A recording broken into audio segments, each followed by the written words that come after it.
What? This has been, every time I video you now, you're sleeping.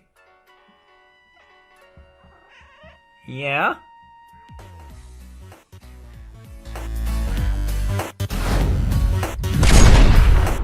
What's up, kids? So, doctor called me this morning, no cracked ribs. Still doesn't really explain what popped inside of me or why I still hurt. But supposedly, I guess I'm okay. It's like a soreness all throughout my front, some around the side. I don't know. And when it popped, I lost my breath for like a second. So like, I don't know. Something's going on inside me, but I guess the doctors think that whatever it is, it's not serious. So whatever, I guess I'll just live with it. So I'm defeated on the Civic. I kind of want to change that fuse box one more time because now my driver's side door lock doesn't work, and it did before with the key, and now it's not. All the other, I guess just the passenger door works, but the driver's door is not working now. So I don't know what's going on there. Maybe I'll check a couple fuses and make sure I didn't blow anything, and then we will jump onto the M45. I need to do a teardown. So I just washed my baby, and you were thinking my Honda. No, I just washed the Camaro. It looks good.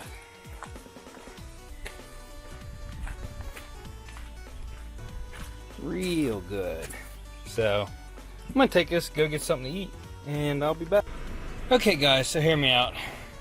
The AC thing was really bugging me. I'm like, really bugging me. When I can't fix something, it really bothers me. And I never would have thought in a million years this would have made me happy. But I jerry-rigged it. There's a switch right here, which all I had to do was run a ground, went over and went out where the wires for the CPU go out to the fuse panel. So I ran a ground right to a dash in here, to the switch, and then ran the ground out and ran it to the red and the green wires, which go to the compressor and the fans when the AC kicks on. And lo and behold, we have good AC now. I did have to charge the system because that Schrader valve got stuck open when I was messing with it last time, and didn't lose all the pressure, but I lost some. So here we go. Listen.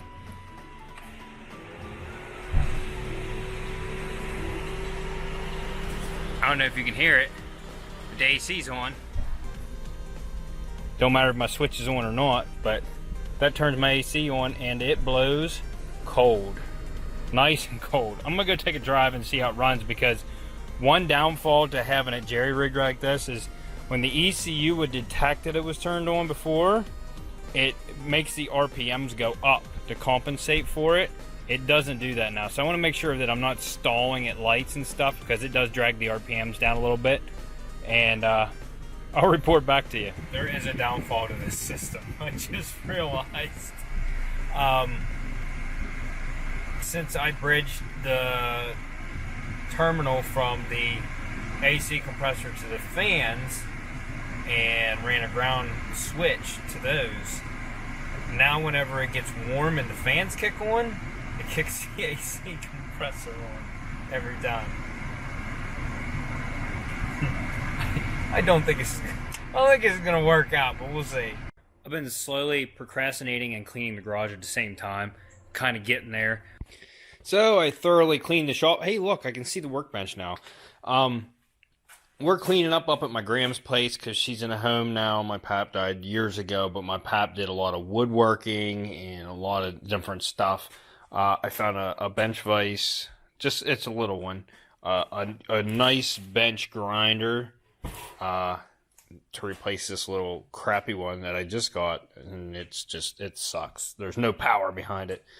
I don't know if you guys saw my chop saw yet. I just got not that long ago, but yeah, I cleaned things up pretty good. I have a lot of stuff to get rid of, and like parts and a lot of stuff that needs to go to junk, but it's looking good. Brought my clean girl in. But I was looking this thing over with it up on the lift now, up at eye level. I can see a lot of areas that I can tell was resprayed. I can see some rough paint on the door here. Like some orange peel. I can see some on the quarter panel.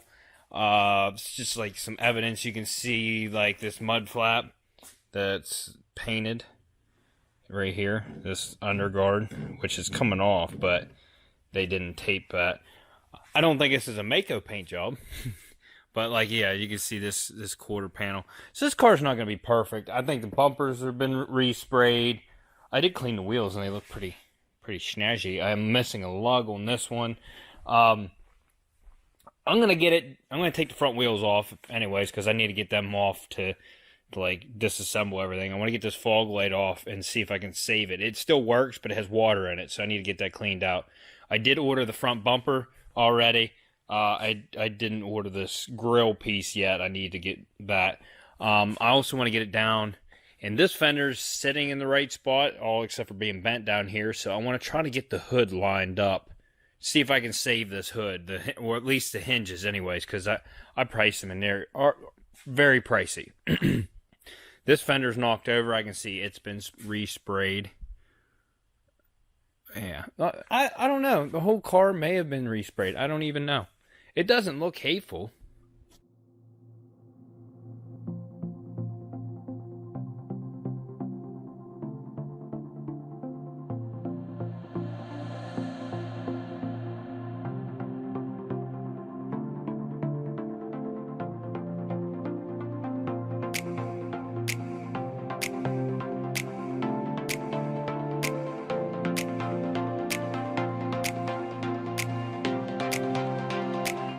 Okay, so the first thing I wanted to do was see if I loosened the hood, if it would adjust over, and that's not the case.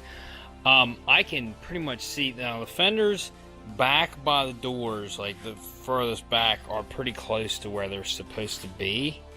If you look in, you can see that post that comes up, and that's what the hinge hooks to. If you look at it, it is sticking out pretty far. It's bent over. I'm pretty sure that's where our bend is at. It's in that plate there.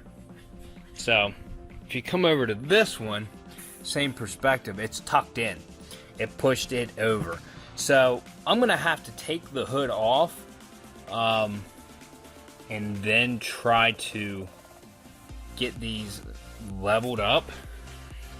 What I'm going to do, I'm going to take a measurement on where the distance across them right now, so I can bend this one, and then take a distance reading between them and make sure that I'm pretty close on where they're supposed to line up. And I'm also going to get a measurement on how far off it is over here, which it looks like we got about ½ an inch we need to move over. So I'm going to try, I'll get a measurement on it. Up here would be the best spot to get a measurement on it. But we'll get a measurement on this gap here, try to close that in, and then we'll try to move the hinges with the hood off and see where it goes from there.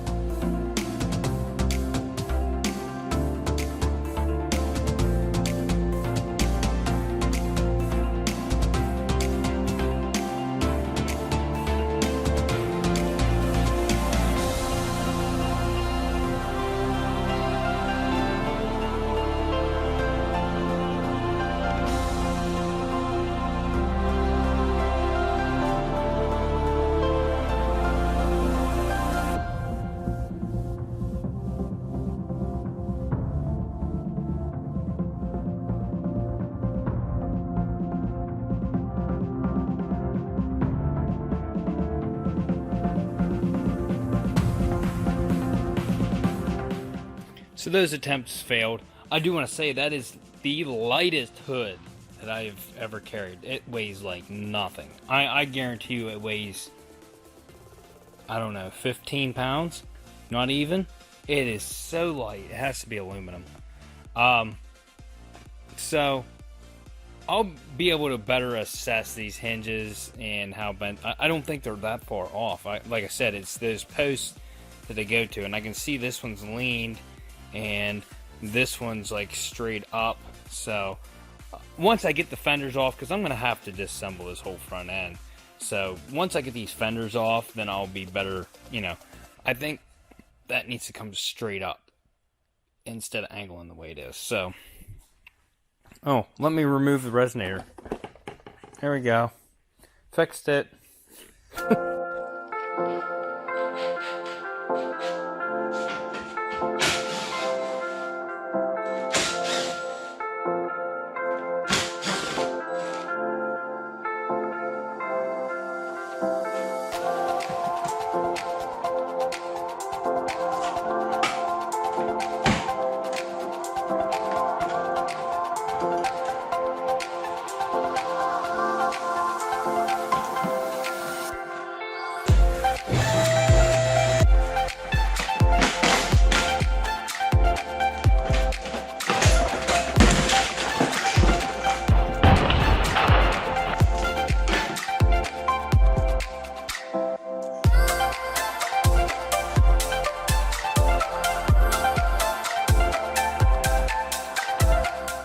And well, smarty me left that fog light sitting there, and that bumper fell off, and it busted the tab off of the fog light.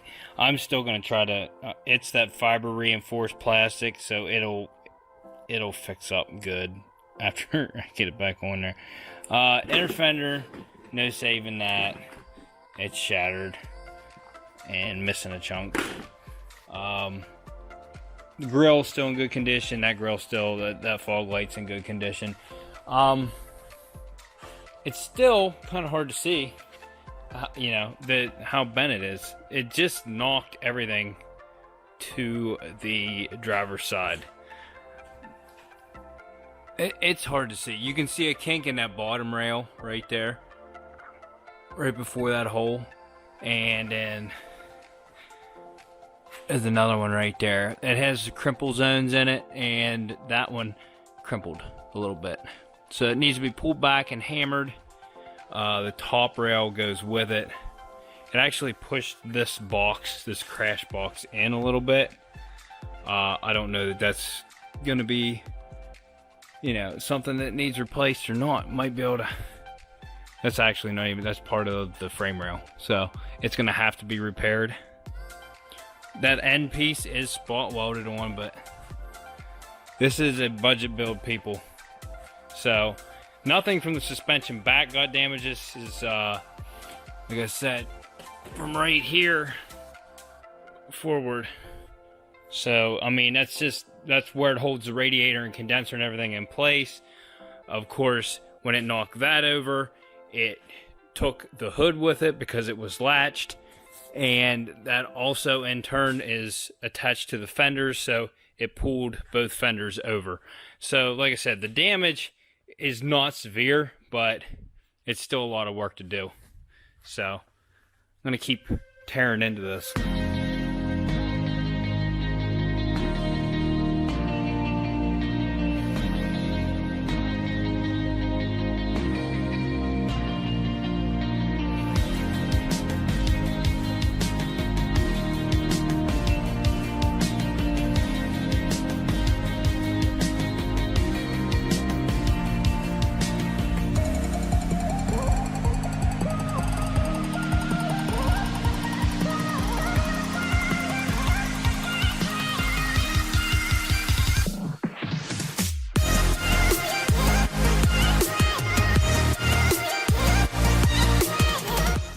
I'm calling it right here for tonight. I'll pick back up tomorrow morning. But the fender sprung back into place once I got it all unbolted. I still don't know that I'm going to be able to save this. I mean, it doesn't look bad from this view, but it's tucked up under right here, which is the worst part. It you know, tucked that whole edge in there. So I don't know. Also, don't know if I need to get that headlight support or not. I know it's a little bit bent, but it's not that bad. This needs to come out a little bit, as you can see how it wrinkled in, and then he needs to pull it over, and that's what I'm debating, whether I should take this headlight out or not. The top bracket is already busted off of it. I'll plastic weld it back on, put it over here with my parts. It's on video, so I know where it's at now. There's going to be a bunch of little small things I'm going to have to look into getting, like this clip right here. It's part of the bumper. This right here, it's all shattered in pieces down there. And it looks like everything's good on this side, except for the fact that it's all shifted. I'm glad I'm going to be able to save his headlight, because there's just way too much money. Sound effects. Oh, I kind of want to leave all this bolted on here, because when he pulls it, that'll give him an idea. He can watch this fender come back, you know what I mean, to the right gap and everything. I will have to remove it to get those hinges straight, but this might be where I stop for right now. I don't know. And what is this? I hope that's just part of the headlight. It is. So, at least there's a plug for it. Oh, that's the little motor that's in the back that turns the headlight. It's right there. You can see this is where a motor attaches. And look, it's the little motor. The little circuit board and crap on there. So actually I got into a bunch of other things today. I got some news on this. I got an awesome, I can't even really explain it. I got a custom engineered car part, and I don't know what to do with it yet, and I'm going to ask you guys in the next episode. But this it's looking good. Like I said, I was going to leave all that stuff on, and I've decided I'm going to go ahead and take the fender and everything off. I did start body working this, and with a pair of pliers and stuff, I did get this unrolled and like decently where it's supposed to be. Now I'm still rolled right here. I don't know if we can save this or not. I'm going to take the other fender off. Right here, all this stuff, I need to see how it is on the other fender. This is bent down, like this mount. So I really got to look into this, whether this can be saved or not. It's looking decent right now, but I don't want to make any promises. Like I said, it's back out pretty close to where it's supposed to be. Right here, this line obviously is wrong, and this block stayed in here. It did break off. It had a couple tabs that held it in there, but there's still tabs right here, and all this does is the bolt goes through this into the bumper right there.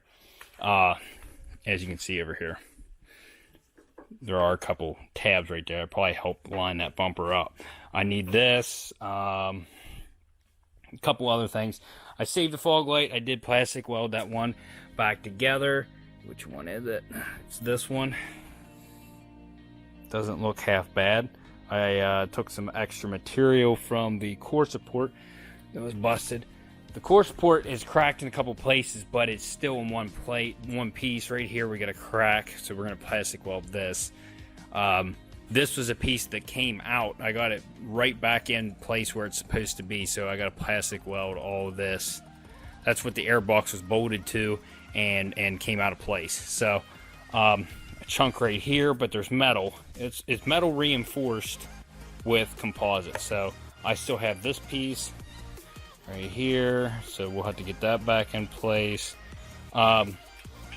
But I want to see how bad it is after Jerry pulls it. It might bust more and be to a point where I can't save it, and then I'll have to buy one, which is no big deal. I just want to try to save it if I can. I want to save everything that I can on this build, just because everything is extremely expensive, as you know.